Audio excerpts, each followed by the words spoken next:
Pete Carmichael on preparing for whoever plays quarterback and offense responding to adversity. New Orleans Football presenting the interview. I can't wait to hear what the most useless man in football has to say. The fact that he even can get up here, answer questions, show his face, makes me sick. Let's go ahead and hear what Pistol Pete has to say today. Minimal fan club. God, I mean, it makes my skin crawl. It honestly makes me sick to listen to that, to look at the smile, listen to the laugh, listen to the giggles. Sorry. This is a man, ladies and gentlemen, this is a man who was just booed, basically, at home by his own fans, is hated across the entire city. The Detroit Lions took over the Superdome. We were down 21-0 in the first 4 minutes. I was halfway through my first Dome Dog by the time it was 21-0. And he comes out here and he basically does a 5-minute set like he's Dane Cook, laughing in my face, laughing in your face. Sorry to make you wait, Pete. All good. No rush, no rush. How are you? Doing good. Is everybody rolling? Yeah, I'm good. What is going on here? Here we go. I'm ready. What am I watching? Out there at practice today. Any information you can give us about that? I would let that come out from the head coach, and that'll probably be on the injury report for why. So it is injury related? No, well, I don't know exactly how they'll word it. It's Come on. yeah, whatever goes on the injury or that report for who practiced, who didn't. Another thing that you don't know for sure yet is who will start Anything. at quarterback for you this week. How do you handle those reps accordingly? Yeah, I think that we make sure that I think both guys obviously will be prepared. Guys get mental reps if they're not the one that's taking the actual rep in practice. But I think as we get. What the hell is a mental rep? What are they in, like a simulator? Are they in like one of those flight simulator things? What are they meditating? Are they visualizing the rep? Through the week, we'll see where it gets to, but we'll still kind of go with the normal flow of putting a game plan together, and then at the end of the week. The normal flow of the game plan isn't working, Pete. The normal flow of the game plan is what makes us kick 6 field goals off a bye week in Atlanta. The normal flow of the game plan had us scoring 15 points a game to start the season. The normal flow of the game plan has you ranked as the worst offensive play caller in the NFL by miles. So you might want to do some mental reps on fixing the normal flow of the game plan. Whenever that decision is made, getting with that quarterback and saying, hey, what are you comfortable with? What's in the game plan? Obviously, we've seen Jameis only come into the games in relief, and the last couple, I think you guys were down by 2+ scores when he came in. Does that make it really hard for him to get in rhythm? And that, a lot of those throws were kind of yes, obviously. Yeah, I think that in the situation that he's been put in when he's had to come in, we've been playing from behind most of the time, and so he's had to, we've had to be a little bit more aggressive at times, and I think that, he's never really had that opportunity to just lead and go. So you obviously don't have somebody who backs up Taysom in Taysom's role because it's unique. Does that complicate the game plan as well because he didn't practice yesterday? Yeah. Taysom's injury is the one that really should be being talked about. If Taysom can't play, and I'm filming this on a Friday morning, so when you see this, there might be information. But if Taysom can't play, that is a much bigger deal than Jameis Winston starting or Derek Carr starting, because you're talking about really our only success running the ball has been with Taysom. So if we can't do that and we don't have those plays, especially if Jameis starts, because then that means pretty much Jameis is going to have to win the game, because we're not going to be able to lean on the running game. So, and if we take out all of Taysom stuff, which has been the only real success, Jameis is going to have to win the game. So Taysom's health is the main thing I'm looking at this week. He has to play, and he has to be healthy for us to be successful offensively. I don't care who's quarterback. I think that as far as how it goes with Taysom, he's such a professional. I think that, obviously you like to get the reps during the week, but I think that, he's so used to his role and what he does, and he's smart. He's always in the right position, always makes the right plays. I think that, we'll wait to see how long that before we have to make a decision. I don't know what Pete was just talking about. I think what he's saying is Taysom he's not as concerned with Taysom getting practice reps because he believes that if it is a game time decision, he thinks Taysom will play about the same style.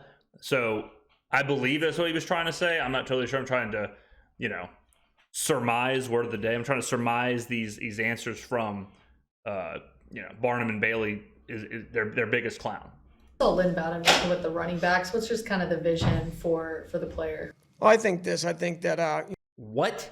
Did they say Lynn Bowden is taking reps at running back? Was that the question? you have to make a decision. We saw Lynn Bowden working with the running backs. What's just kind of the vision for the player? Well, I think So Lynn Bowden has had a few of these like jet sweeps, like two-ish a game somewhere in there. I would assume that's why he's working out with the running backs, just to get more carries, just get more comfortable running the football. Maybe they feel like those sweeps are good and they want to implement that more, but we're kind of crowded as far as running the ball, especially if we run the ball as much with Taysom as we did last game. Because last game, Kamara had like 14 carries, Taysom had 13 carries, and all of a sudden then you're 27 carries, quick math, and it's difficult to get Jamal his 5 carries and then also get Lynn Bowden a bunch of carries. All of a sudden now you're running the ball 40 times a game.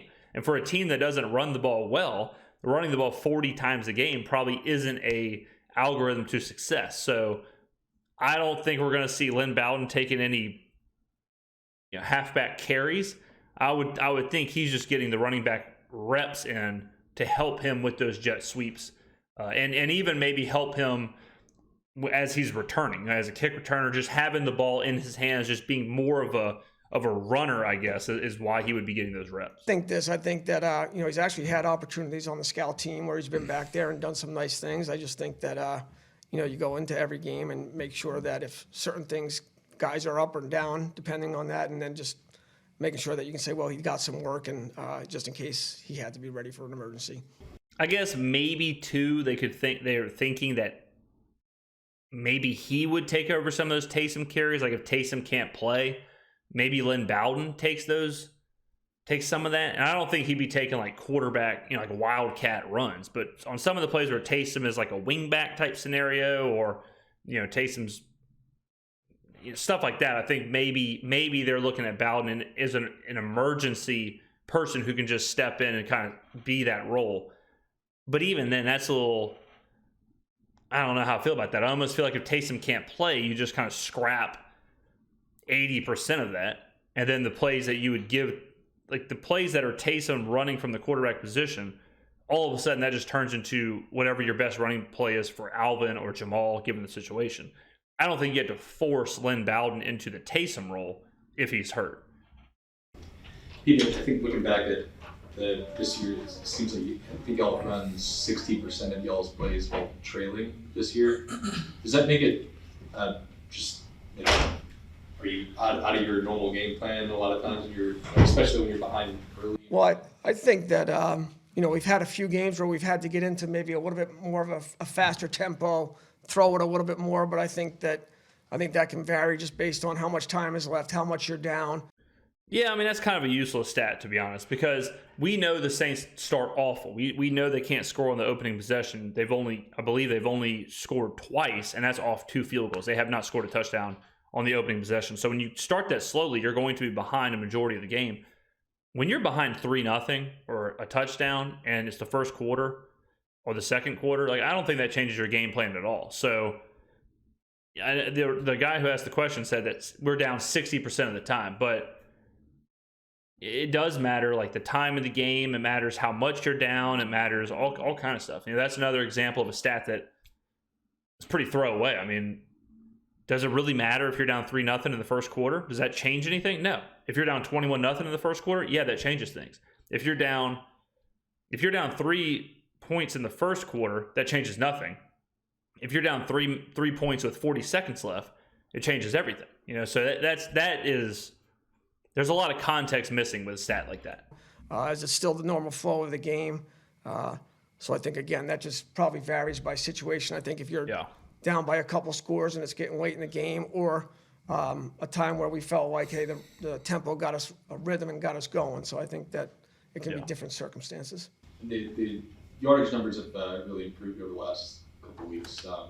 How much of that do you think is the running game kind of starting to find its footing a little bit? Yeah, I think obviously you go back to last week, obviously didn't do much in that first quarter, but I think once we found our rhythm, I think anytime the run game is going, it makes it much easier to, you got more from your menu, I think, from your call sheet with the play actions. And so I think that, over the last few weeks, we have run the ball better than maybe we were doing earlier in the year. And again, that I think as a play caller, when you're able to run it efficiently, I think that helps.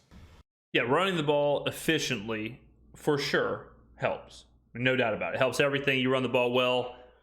First down, all of a sudden it's 2nd and 5. 2nd and 5 is way different than 2nd and 10. 3rd and 3 is way different than 3rd and 7. And then, play action works better, things like that. So I don't think that's why we're accumulating more yards, but I mean that's kind of a no-brainer right there. Why do you think the running game has gotten better last week? Yeah, I think that obviously our, Doug, Kevin, Joel, those guys get together.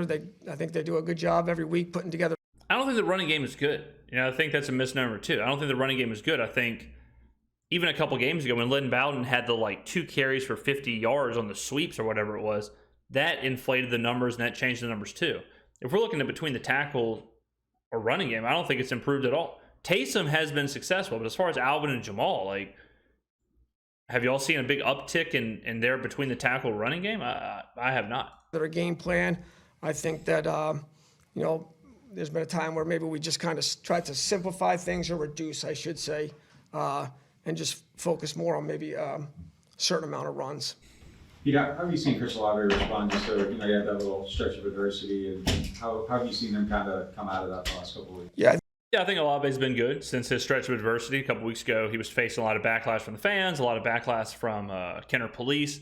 So I think Olave's played good. I think Olave, this has been a really tough season for him off the field and on the field. I think off the field, not just the Kenner thing, but his interview answers have been he seems almost prickly. He seems kind of agitated. He seems frustrated, which he probably is, and it's totally understandable that he is, So I think Olave, this is a make or break kind of year. This is the kind of years where this is where a young player grows when they face adversity like this. So I think it's good to see Olave coming into more of his own in the last couple of games. I think over the last few weeks he's been playing fast. I think that he and the quarterback have been on the same page. I think he's made. I think he's running great routes. He's been on, just some field things that he's done. But I think that he's playing with confidence, and I think the quarterback and him are on the same page. Was there anything you guys had to do to kind of coach him up out of that, or was that something that just kind of you got out of? Listen, I think he's a professional, and I think that he's always, Definitely nothing to do with his coaches, but I think there's a lot of people around in the locker room that makes it easy for a young player to kind of develop. Whether it's Michael Thomas, whether it's Alvin Kamara, whether it's any of those guys, DeMario Davis or whoever. The Saints locker room is full of vets, leaders, experienced players. So if Olave needs that, if he needs some guidance from someone or somewhere, he certainly has it in that locker room. And Michael Thomas alone has had some tremendous success as a wide receiver in this league, a wide receiver on this team. So he is a guy who I would hope Olave's leaning on. Done a good job with his assignment. I think that there was just probably a period there where we were probably all just kind of trying to make it, maybe try to force it to happen and then just let it happen. Pete, you mentioned Lynn would be coming in for an emergency situation. Is it kind of been the challenge in the last few weeks when you have your top 3 wide receivers or top 2 wide receivers out the last couple weeks and potentially Chris this week? Has it been a lot of just moving guys in different places on offense to have the numbers? I think Cody Burns has done a great job with those guys. So whoever we have active for the game, we're obviously we'll have a plan. We'll be confident whoever has to go in the game. It's probably a little bit more of a challenge during the game when you lose 2 guys and then you're down to 3 just with the amount of different personnel groupings we have. But I think Cody's done such a great job of the communication on the sidelines when one guy goes down, filling the different personnels and making sure we're still putting the guys in the right spot. Injuries obviously aren't something you want, and injuries do complicate things whenever your receivers are down. Shaheed and Thomas being out does complicate things, but those happen to everybody. I hate when the Saints front office or coaches or staff or GM or whoever acts like we're the only team that gets penalized. We're the only team that has turnovers. We're the only team that has injuries. Ask the Minnesota Vikings how complicated it was to try and figure out their offense with Justin Jefferson out. They steamrolled us. That didn't stop them. ask the Kansas City Chiefs, how hard was it to totally redevelop your offense with Tyreek Hill going to Miami? What'd they do? They won the Super Bowl. It just shows you good teams can get over that kind of stuff. Good teams can, same with the 49ers. I mean, ask the 49ers, what was it like to go to your 4th-string quarterback? They went to the NFC title game. Good coaches, good schemes, good operations. If you know what you're doing, the Vikings. Like, the Vikings lose Kirk Cousins and Justin Jefferson, and Kevin O'Connell has to put on his thinking cap and all of a sudden become the offensive guru that he is, I guess, and run the offense through Josh Dobbs and whoever else. And he does it well. Like that, you obviously don't want to lose your star players, but when you have an injury like that, you have to lean on your scheme and your identity and move the chess pieces around. It's worse for the Saints because there is no scheme. There is no identity. They aren't playing chess. These guys are playing Connect Four and they only have 3 pieces. So it does hit different for us, but it shouldn't. Shaq Davis was back out there in practice today. How has it been kind of getting him back in? Yeah, it was nice. I know that the players love him. They were excited that he was able to get back out there, and he's got such a great attitude, and looking forward to with him for things down the road. Pete, last week, Andrews Pete had to come off the field for a little while. When he did that, it wasn't Trevor Penning that went back in at left tackle. What is it that you all are still waiting to see from him before he starts to climb back up? Yeah, Penning is nearing that unplayable territory. When he's not coming in on jumbo packages, when he's not coming in during injuries and emergency situations, I think it might be one of those things where he was so bad and he's still so raw, I guess, that they feel like he's doing more damage to himself by playing, and he needs just the reps in practice. He needs off season, he needs training camp, he needs a preseason. He needs another full offseason of development. So I think they're trying to protect Trevor Penning from Trevor Penning. Well, I would just say consistency. I think that we've seen him do some good things, and I think that right now that's just the direction we went with last week, and we'll continue working with him. Doug will, getting him ready to go if he has to. Are you pleased with what you've seen from him and how he's responded since? Yeah, I am. No, he's been absolutely terrible. Mm-hmm. And are there certain things what are some of the things that you were looking for that you have seen to this point in terms of his continued development? I think part of it was from Trevor Penning. Why are we asking questions about Trevor Penning? The season is on the line. We have to go 5-5 in our last 5 games. We have the Carolina Panthers at home in a couple of days. We got the New York Giants at home after that. Why are we asking questions about Trevor Penning? We might as well. I mean, Trevor Penning, he is as irrelevant as irrelevant gets right now for the Saints. Maybe just assignment, and then obviously some confidence. But I think that again, he's just he doesn't have a ton of reps under his belt prior to that, and so I think the more and more he could get, the better. Can a hard reset be beneficial for a player like that? I mean, he's only played 10 snaps since the Jacksonville game, but just having some time to learn and practice and stuff like that. Yeah, I think that I think Doug and Kevin are working with him constantly, and he'll be prepared to go if that has to happen. It's the same stuff with I always talk about this, but people away from the team believe that you can only get reps in the game. Just like Haener, like Jake Haener. When I hear people say, put Haener in, let's see what he's got. Guys, think about how many reps they're seeing in practice. Think how many reps they're seeing in training camps. Think how many reps they're seeing in preseason. Think how many reps they're seeing, in all these different situations. You don't have to play in the actual game to get reps and get practice and develop.